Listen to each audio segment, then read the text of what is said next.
Salutare fraților, sunt Cristi și bine v-am găsit la un nou episod. De data asta sunt aici cu Dragoș Gaming de GG. Așa. Așa. Și sunt aici cu Andy. Și asta este partea a doua din explorare cu locuri abandonate. Și dacă mai vreți vloguri de acest gen, nu uitați să faceți butonul de like și să vă abonați. Bă, acum îmi lași mie videoclipul ăla. Să-l descarci pe Snap-ul? Nu, îmi lași mie videoclipul ăla în descriere, care a fost eu de aici și lasă pe al tău? Nu cred că vreau. Bă, dar să mână peste tot. Deci, fraților, peste tot sunt scute, ce apa n-am de ce. Mă, fraților, acesta este un loc. Acesta este un loc nou. Face posibil să fac. Câine cu alea proste. Posibil să fac și Dragoș un vlog. Fraților, acum filmez. Fac și un vlog. Fraților, da, sunt câini. Deci, oameni buni, ăsta este un loc nou din spatele locului unde am fost data trecută până octombrie sau nu mai știu când. Acum este iarnă, vedeți că este multă zăpadă. Și e un câine mort? Bă, să ia, fii atent, că ia o cărămidă. Fraților, deci un câine mort, nu știu dacă o să vă placă. Ai. Cred că a murit de frig, mă, ăsta. Bă, du-te, mă. Bă, știu eu... Da, mă. Bă, știu eu de ce... Bă, știu eu de ce o fi murit. Ții minte când era vigilia aia? Aia mare, bă. Când față deja a fost o vigilie foarte mare, vreo săptămână. Și cred că au murit animale de frig, uite. Nu vreau să fiu asta, să-l filmez. Deci, fraților, ăsta... Du-te, mă. Ăsta este un grajd abandonat, fraților, este mare. Aici trebuia să dăm bombele și petarele, că s-aude cu el. Bă, mi-am tras și o filmoragul, fraților, deci chiar e mișto filmoragul. Bă, am unit 2 episoade cu stand-off și chiar am reușit. Dar s-a văzut cam prost. Și scuzați-mă pentru calitatea proastă de la episoadele cu stand-off. Nu știam, fiindcă n-am setat... Da, mă, l-am arătat. Aici a fost Bebeluș. Bă, dar unde am... o fată care a zis că discoteca aceasta e a ei și adică nu sunt în discoteca ei, n-am fost la discoteca ei. Uitați, fraților, așa arată. Asta e discoteca ei, nu vezi?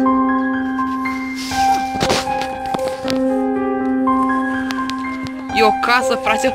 Bă, știu eu pe unde să mergem, fiți atenți, o luăm... Dragoș. Cred că știu eu pe unde să o luăm, fii atent.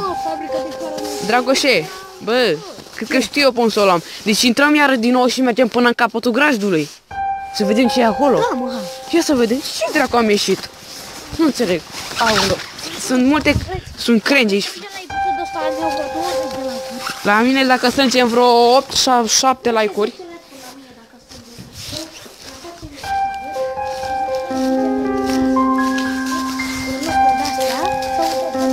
Da, frate, vedeți că și Dragoș face vlog acum. Deci până la 10 like-uri o să mai facem vloguri, chiar dacă e iarna, fiindcă nu prea mai ninge. Și o să mai facem vloguri cu locuri abandonate, dacă mai vreți. Să-mi scrieți în comentarii dacă mai vreți să mergem în locuri de-astea abandonate, fiindcă asta este o zonă...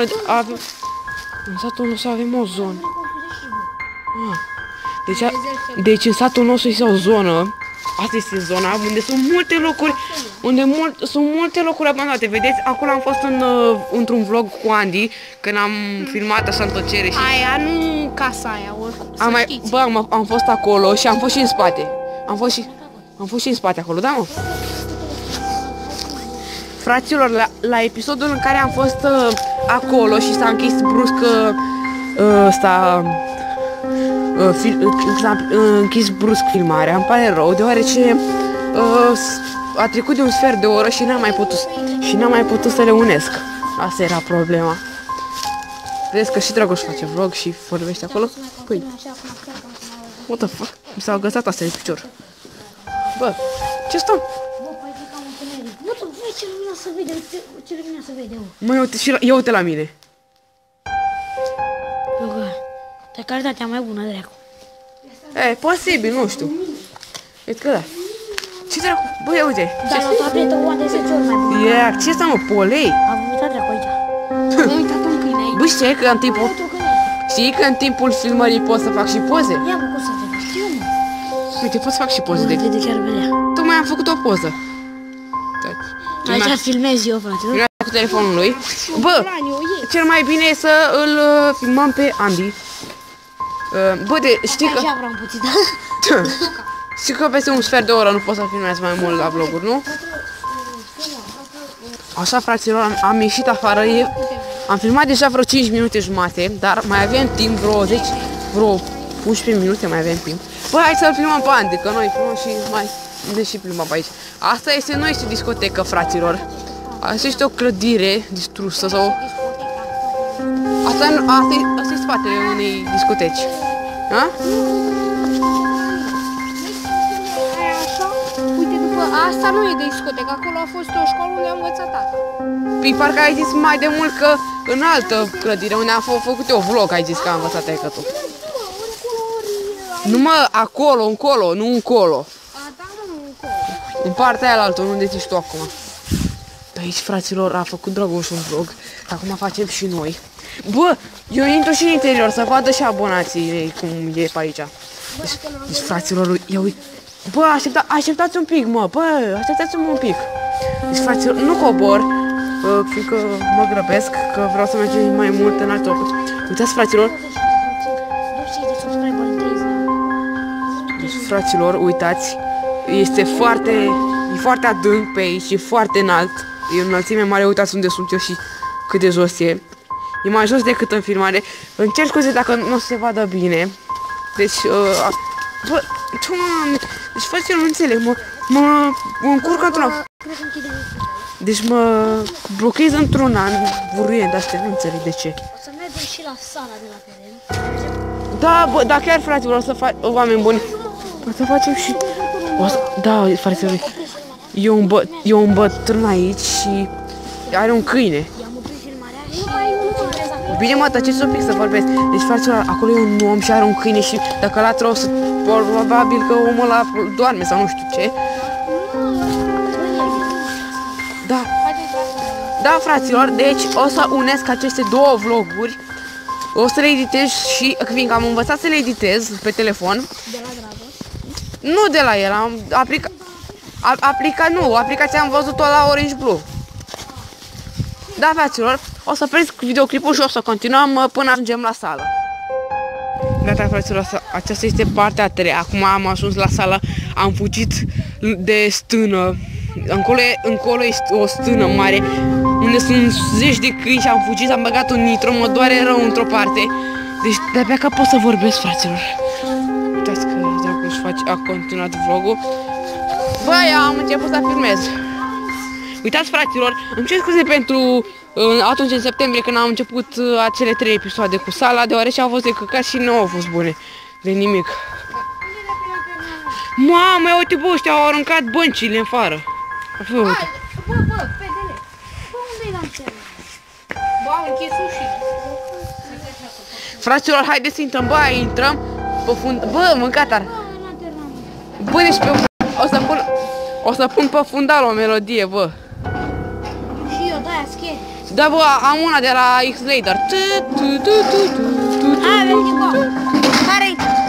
Ai blitzul activat? Nu, că nu merge când filmez. Hai, cine intră prin? Eu. Hai că sim, ușor. Sper să vadă. Bă, să mă ce bine se vede la mine în întuneric. Ia, hai pantilie, tu să ai ultim. Ia uite. Hai, bă, că vite. Fraților, uitați, am intrat. O să întorc așa ca să vedeți mai bine. Deci e super creepy, fraților. Uitați ce e pe jos. E o dărâmătură de clădire, deci totul e distrus. Aici am niște scaune, aici e o tablă și o masă. Uitați, fraților, asta este baia. Acolo este un geam și lumina, bate lumina. Ia, mergem. Mergem, băi. Mamă, că intrați.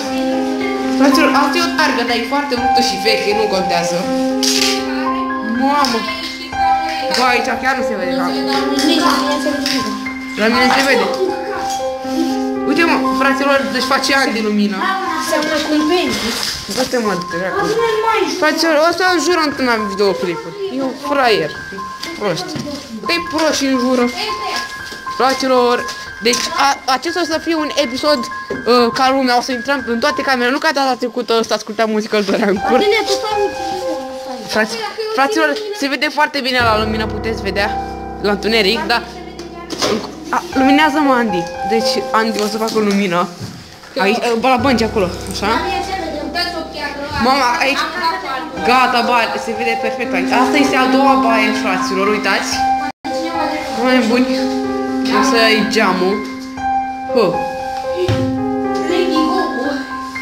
Te văd.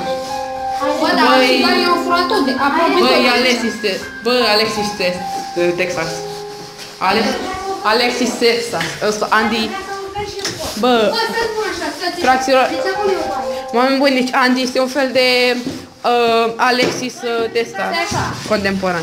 Uitați o priză. E o priză stricată aici. Ce? Da, bă, hai, Andy, o să facă lumină, de-aia nu că mi-e frică sau ceva. Să închidem și ușile. Fraților, uitați podul. E sus un pod. Pe direct, uitați. Andy o să deschidă a treia baie. Ustule, poate vin câini pe noi, ne aud pe aici. Sunt mulți câini pe aici. E un WC ăsta. E un baie. Este a treia baie și este foarte distursă.